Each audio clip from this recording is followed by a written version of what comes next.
right now live on the Clarity Windows and Doors Newsline. We say good morning to Rayne Guest, an infection prevention specialist, founder of ArrowClean, here to talk about the always uncomfortable explosive diarrhea. Rayne, what's the cure for that? Oh, gosh.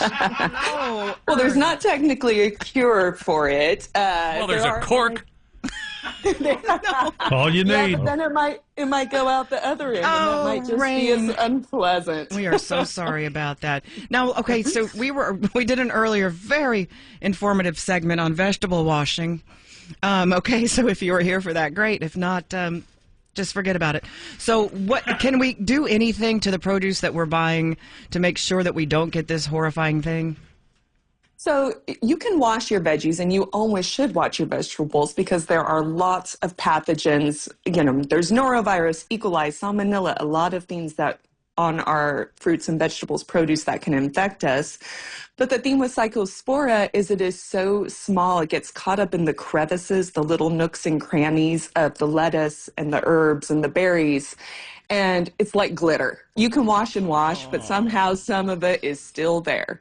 So, you know, if you're really concerned about getting the Cyclospora, and remember, just to put it in perspective, you know, we've had, the CDC says, you know, about 1,500 confirmed cases. They're investigating about 5,000 more of these cases. But norovirus infects about 20 million people a year.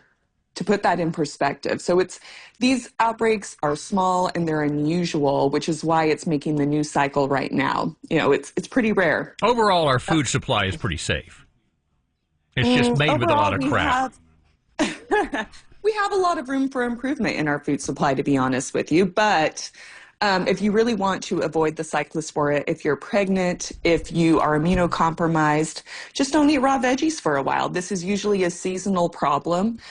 Enjoy your barbecue, enjoy your grill for a little longer because heat really is the only thing that kills it. What about, you know, rinsing stuff off or like letting it soak in like vinegar, water? How about putting like it in that? the dishwasher? No I put some heads of lettuce in there yesterday. It worked out I fine. like the dishwasher idea. I might See? try that later and get back to you. I think that's pretty ingenious. But does the vinegar do anything, or is it just in my head?